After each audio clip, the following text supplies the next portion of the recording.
O Senhor esteja convosco. Ele está no meio de nós. Proclamação do Evangelho de Jesus Cristo segundo São Mateus. Glória a vós, Senhor. Naquele tempo, Jesus pôs-se a dizer: Eu te louvo, ó Pai, Senhor do céu e da terra, porque escondestes estas coisas aos sábios e entendidos e as revelastes aos pequeninos. Sim, Pai, porque foi do teu agrado. Tudo me foi entregue por meu Pai, e ninguém conhece o Filho senão o Pai, e ninguém conhece o Pai senão o Filho e aquele a quem o Filho o quiser revelar. Vinde a mim todos vós que estáis cansados e fatigados sob o peso de vossos fardos, e eu vos darei descanso. Tomai sobre vós o meu jugo e aprendei de mim, porque sou manso e humilde de coração, e vós encontrareis descanso, pois o meu jugo é suave e o meu fardo é leve. Palavra da salvação. Glória a vós, Senhor. Ave Maria, cheia De graça, o Senhor é convosco. Bendita sois vós entre as mulheres. Bendito é o fruto do vosso ventre, Jesus. Santa Maria, Mãe de Deus, rogai por nós, pecadores, agora e na hora de nossa morte. Amém. seja louvado nosso Senhor Jesus Cristo. Para sempre seja louvado. Podemos nos sentar um instante, queridos irmãos e irmãs. Hoje nós estamos celebrando a solenidade do Sagrado Coração de Jesus. Esta missa de hoje, ela existe para cumprir um pedido de Jesus, a Santa Margarida Maria Lacoque. Dentro do contexto da chamada grande aparição do Sagrado Coração de Jesus, Jesus fez vários pedidos a Santa Margarida.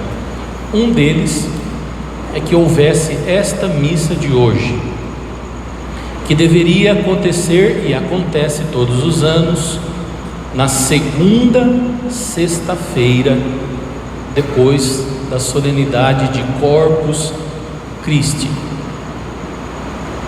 Na época da revelação, na liturgia tradicional da igreja, conhecida como liturgia de São Pio V, existia uma oitava de Corpus Christi.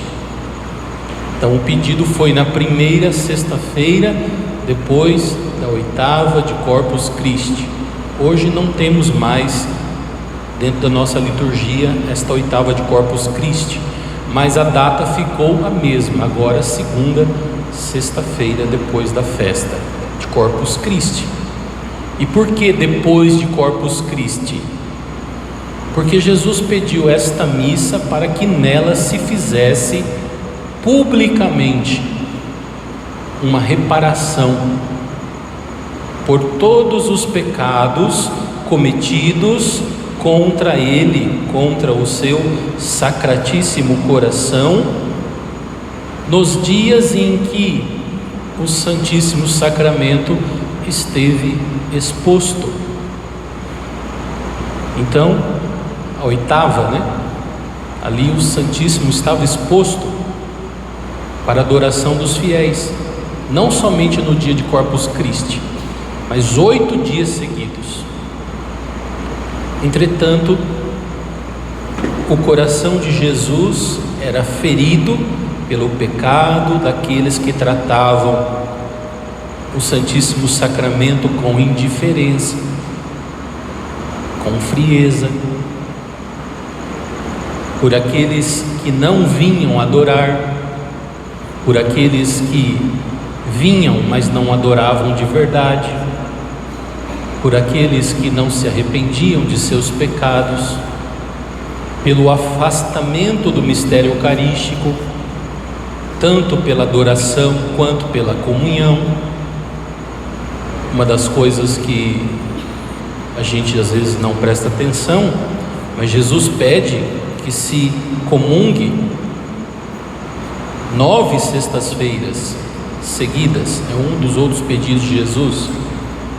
Jesus veio pedir que as pessoas comungassem. Por quê? Naquela época existia uma heresia chamada jansenismo, que fazia com que as pessoas se afastassem da comunhão. Então, de um lado você tinha gente que agia desprezando, com frieza, tibieza, e de outro lado você tinha gente que não comungava. Por quê? Por causa de escrúpulos, por causa de achar que não podia comungar, queria merecer, ou melhor, ter merecimentos para depois comungar. Aqui não estou falando de questão nem de pecado. Essas pessoas eram escrupulosas demais e por isso se afastavam da Sagrada Comunhão. E Jesus então pede que se faça um ato público de reparação. A missa é sempre um ato litúrgico público da igreja. A própria palavra liturgia, na sua origem, significa isso: um serviço público para toda a igreja. Então estamos aqui porque Jesus pediu, e devemos estar aqui com esse espírito de reparação para agradar o seu sacratíssimo coração. E por que Jesus pede isso então? Outra coisa que poucas pessoas falam: as aparições de Jesus a Santa Margarida Maria Alacoque, elas aconteceram no século XVII, que foi o século anterior a um dos acontecimentos mais terríveis da história da humanidade, a chamada Revolução Francesa. Talvez você tenha ouvido do seu professor de história que a Revolução Francesa foi uma grande conquista, que a Revolução Francesa foi um momento em que finalmente o ser humano conseguiu se resgatar das trevas da Idade Média e passou agora a ir para um patamar superior. Mas quando a gente vai ver realmente o que aconteceu, desde o massacre que aconteceu nessa revolução, e principalmente os frutos que foram colhidos desta revolução, nós chegamos ao mundo moderno. Este mundo hoje, todo bagunçado, todo cheio de pecado, secularizado, anticlerical e longe de Deus, ele foi germinado ali na Revolução Francesa. Antes disso teve a Revolução Protestante, que depois gerou a Revolução Francesa. Mas a Revolução Francesa foi o grande marco de rompimento entre a mentalidade de quem colocava Deus no centro de tudo para uma mentalidade de quem agora começa a colocar o ser humano no lugar de Deus. E por que eu estou falando de Revolução Francesa? Porque as aparições, elas aconteceram na França. E muitos das queixas de Jesus eram justamente por causa desta mentalidade revolucionária que estava fervilhando no coração das pessoas e que vai explodir depois no século XVIII com a Revolução Francesa. aqueles que gritavam igualdade, fraternidade e liberdade, que são palavras boas, que têm sentido bom, gritavam sem Deus. É possível haver igualdade, fraternidade e liberdade sem Deus de verdade? Não. Mas para aqueles daquela época, eles queriam sem Deus. E ainda hoje a gente fala deste humanismo sem Deus, que é aquele discurso de querer exaltar o ser humano sem falar de Deus. Mas o ser humano sem Deus, ele é nada. Com Deus, ele é tudo, tem uma dignidade infinita, porque você reconhece que ele foi criado por Deus. Mas se você tira Deus da história, qualquer discurso que você faça, até um discurso ético, fundamentado somente no ser humano, irá gerar frutos podres, porque o ser humano não se basta, porque o sentido do homem não está no próprio homem, está em Deus. E quando então a revolução tira Deus da história, afasta a igreja da vida pública, porque o ideal revolucionário era justamente esse, é tirar Deus da história. Se você quer crer em Deus, creia no privado, tenha sua fé privada, mas você não pode expor esta fé, você não pode querer que essa fé se torne pública. Lembremos da luta dos cristeiros no México, o que os revolucionários fizeram lá. Quanta gente morreu porque diziam: tire o crucifixo dos lugares públicos, tire as imagens do Sagrado Coração de Jesus dos lugares públicos. Toda luta contra os cristeiros no México foi uma luta para tirar a religião do público. Você pode pôr o seu crucifixo no seu quarto, na sua casa, mas no seu comércio, não. Na frente da sua casa, não. Sair em procissão nas ruas, não. Porque na religião do homem, nascida da revolução, não há espaço para Deus na sociedade. E aí a gente sabe o que aconteceu. Depois que eu fiz esse pequeno resumo, a história é muito longa, não dá para eu comentar tudo aqui. Mas quando eu faço este resumo para você, meu querido irmão e irmã que está aqui hoje e que está me assistindo pelas redes sociais do santuário, você começa a entender os pedidos de Jesus. Quando Jesus vem e diz: façam uma missa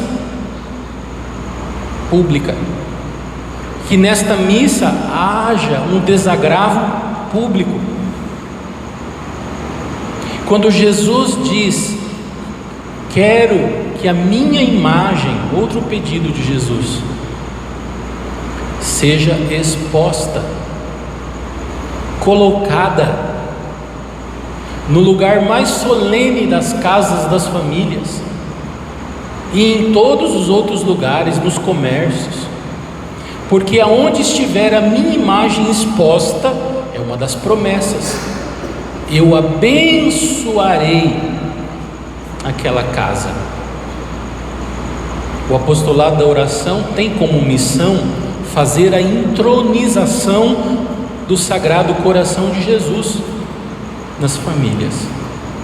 O que significa este ato? Olhe para a palavra. Intronizar significa colocar num trono.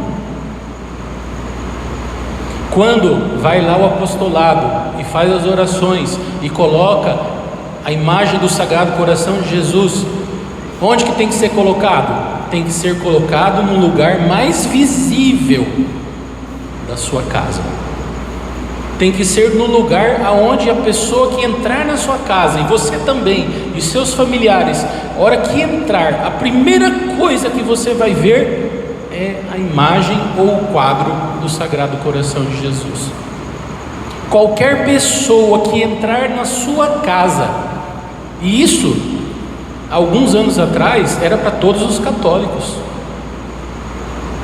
Qualquer pessoa que entrasse na casa de uma família católica, a primeira coisa que dava de cara era com a imagem ou com o quadro entronizado, colocado no trono do Sagrado Coração de Jesus. É um testemunho público. Quantas pessoas visitam a sua casa? As pessoas, quando vão na sua casa, qual é a primeira coisa que elas veem quando entram? Uma TV de 4K? Enorme? Como que a TV substituiu na casa dos católicos a imagem do Sagrado Coração de Jesus? Pode ver o pessoal mais antigo, vai para a casa dos cuiabanos mais antigos, na Baixada Cuiabana, nas cidades do interior, para você ver. Quando você entra na sala, eu já vi isso muitas vezes, casas simples, pessoas pobres, humildes, a casa simples, mas você entra, a primeira coisa que você vê, já assim de cara para a porta, é o oratório, onde estão os santos de devoção daquela família, e muitas vezes lá o Sagrado Coração de Jesus. Por quê? Porque Jesus pediu, prometeu uma bênção, e porque é um testemunho público. Quem tem comércio, seja ele qual for, o comércio é seu. Quando chega, a primeira coisa que encontra é o quê? Tem lá um Sagrado Coração de Jesus, para que todos vejam. Você vai dizer, bom, mas aqui é o meu comércio, as pessoas que vêm aqui no meu comércio, nem todas são católicas, então eu não vou pôr uma imagem aqui. Pronto, você caiu justamente naquilo que os revolucionários queriam. Que você achasse que colocar uma imagem na sua casa, no seu comércio, vai agredir e ofender aqueles que não têm a mesma fé. Está vendo como a mentalidade revolucionária muitas vezes está dentro de nós, católicos?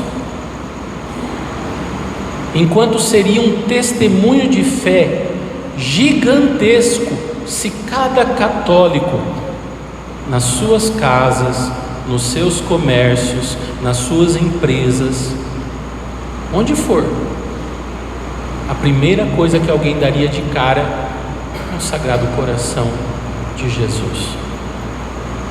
Que testemunho não seria contra esse secularismo? Entende? Eu poderia hoje aqui fazer exortações piedosas sobre a festa do Sagrado Coração de Jesus, mas hoje eu preferi mostrar quanto a festa do Sagrado Coração de Jesus, a imagem do Sagrado Coração de Jesus, traz para nós hoje uma cura para os males do mundo moderno, o mundo que tirou Deus, que expulsou Deus das sociedades. Eles expulsaram Deus da sociedade, os revolucionários.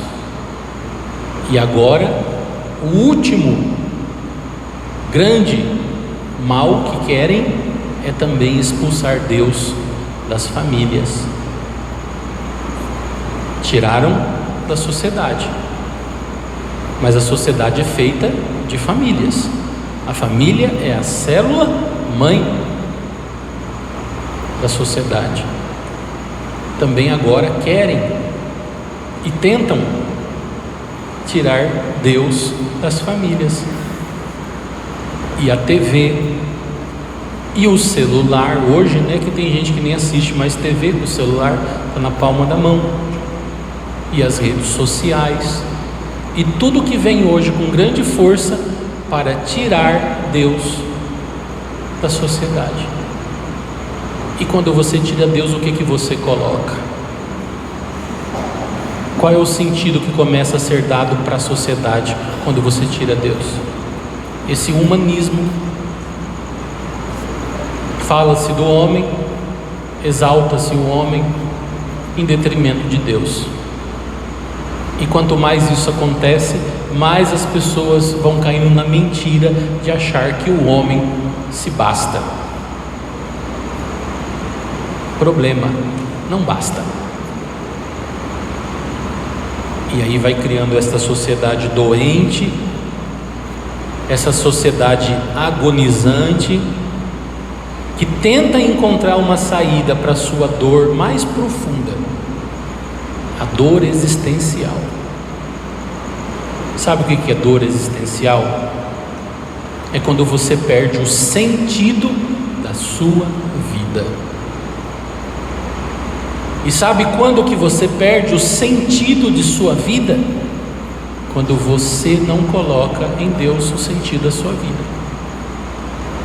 Esse é o problema do mundo moderno. Aí vão buscar o sentido onde? No dinheiro,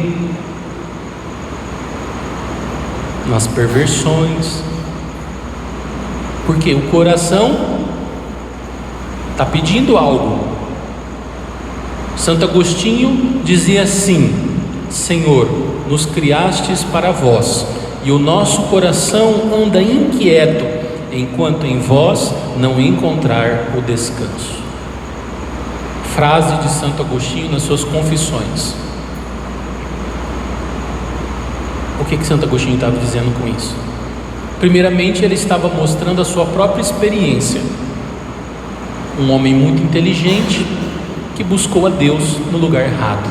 Onde que ele buscou errado? Ele buscou no próprio homem, nas coisas deste mundo. E quanto mais ele buscava fora, ou seja, nas coisas, menos ele percebia que Deus estava tão próximo dele no seu amor. Precisou ele quebrar a cara para finalmente escutar o Deus que silenciosamente falava dentro do coração dele. Aí depois ele vai dizer assim: Deus é mais íntimo do homem do que o próprio homem. Deus é mais íntimo de nós do que nós mesmos. Essa é a grande desgraça do mundo moderno e a nossa desgraça muitas vezes, porque a gente começa a colocar as nossas felicidades, os nossos projetos somente no ser humano. E quando o ser humano nos decepciona? E quando o ser humano morre? Hoje aí tem o pessoal, né, apaixonado no Dia dos Namorados, né? Você é a razão da minha vida, minha privada entupida. Não, se você começar um namoro assim, já não vai dar certo. Se você olhar para a pessoa, por mais que você a ame, e dizer assim: você é a razão da minha vida, como assim? E se ela te decepcionar? E se ela morrer? Minha vida acabou. Tá bom, então você é um idiota. Idiota no sentido de ideos, uma pessoa que está alienada, não é xingamento, tá? Ideos significa uma pessoa que está fora do mundo. Você não está enxergando a realidade. As pessoas morrem, as pessoas falham. O grande problema de muitos casais hoje é justamente isso. Você aposta na pessoa aquilo que você só podia apostar em Deus. Desculpa, a pessoa pode ser a pessoa mais boa do mundo, uma hora vai te frustrar. Mas poderia falar também dos pais que apostam nos filhos e têm os filhos como a única razão da vida deles. Mas espera aí, Esses filhos um dia vão se casar, vão ir embora, vão ter a vida deles, vão constituir a família deles, e aí vai ficar 2 solteirões em casa. Por quê? Porque a razão da vida do pai e da mãe foram os filhos. Os filhos seguiram a ordem natural, seguiram suas vidas, e agora vocês 2 se olham como 2 estranhos no ninho. Não se compreendem, não se enxergam, não recordam mais o ideal matrimonial, que é a busca pela santidade. Os filhos são importantes, são essenciais, mas eles devem seguir a sua vida. Mas aí tem pai e tem mãe que coloca a razão toda da vida deles no filho, na filha, e aí? Vai ser frustrado. Coloca toda a razão da vida no trabalho, no dinheiro, trabalha igual um camelo. Não tem tempo para a família, não tem tempo para os filhos, não tem tempo para a esposa, não tem tempo nem para si mesmo.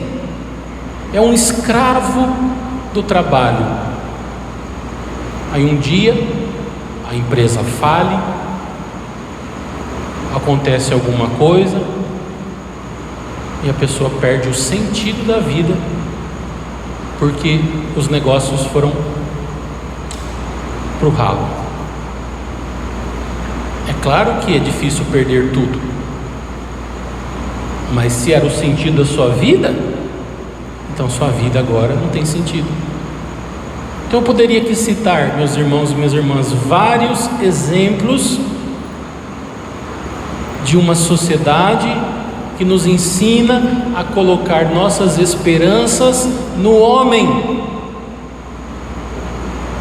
Maldito o homem que confia no homem, diz a palavra de Deus. O homem vai resolver e Deus está fora. Nos perdemos. Agora, quando colocamos o verdadeiro sentido, Deus é o sentido de cada ser humano, Deus é o sentido de cada sociedade, Deus é o sentido da história. Tudo só tem sentido porque Deus criou e salvou, e porque nos ama. Nos ama e por isso nos salvou, nos ama e por isso nos criou, nos ama e por isso quer que a gente esteja com Ele, aqui e na vida eterna. Quando você coloca esse sentido, que é o verdadeiro sentido, pronto, aí tudo começa a ter sentido. Seu namoro vai ter sentido, seu casamento vai ter sentido, sua família vai ter sentido, seus filhos vão ter sentido, suas empresas, seu trabalho vai ter sentido. Por quê? Porque tudo está construído em cima da rocha, que é Cristo Jesus. Pode vir o vento, a chuva, mas não vai desabar, porque a fé está alicerçada em Deus. Deus não passa, Deus não frustra ninguém, também não nos promete um paraíso neste mundo. É isso que o Sagrado Coração de Jesus representa. É isso que nós católicos precisamos compreender. E quem é devoto do Sagrado Coração de Jesus, seja do apostolado da oração ou não, deve assumir esse compromisso de publicamente professar a fé em Jesus Cristo como o sentido da história, da vida de cada ser humano e do universo. Ele é rei do universo. Ele é rei de cada pessoa, até daqueles que não o aceitam como rei. Ele é rei, porque ele é Deus e Salvador. Ele é rei das famílias. Ele é rei das sociedades, queiram ou não queiram. Nós temos que compreender isso. Ele é rei, e aqueles que aceitam vivem debaixo do seu suave jugo. Evangelho de hoje. E pelos sacramentais nós podemos mostrar isso. Então não tenha vergonha de testemunhar sua fé publicamente. Na verdade é uma obrigação, que todo mundo saiba que você é católico. É claro que você não precisa perder o bom senso, Não é agora sair aí pendurado com uma cruz de 3 metros no peito, né? Tem gente que ouve essas homilias depois acha que você está indo para o 80, não é 8 ou 80, equilíbrio. Mas o problema é que hoje em dia ninguém faz nem o mínimo, nem o mínimo. Coloca a cruz no peito dentro de casa, mas quando vai para o trabalho, esconde. Lá eles não precisam saber que eu sou católico. Se a sua cruz não entra no seu trabalho, então eu acho que você não está sendo um cristão de verdade. A cruz é na minha casa, mas lá na minha empresa eu não ponho, que eu vou perder clientes. Cadê o testemunho? Esta missa de hoje é um convite ao testemunho. Então que cada um reflita profundamente na sua vida concreta, o que eu posso fazer, o que eu devo fazer para ser um autêntico cristão, que traduz em atos, não somente em palavras vazias de sentido, a minha crença neste Deus que me ama, que me criou, que me salvou e que quer-me com Ele. Seja louvado nosso Senhor Jesus Cristo, para sempre seja louvado. Fiquemos um instante em silêncio, meditando estas palavras.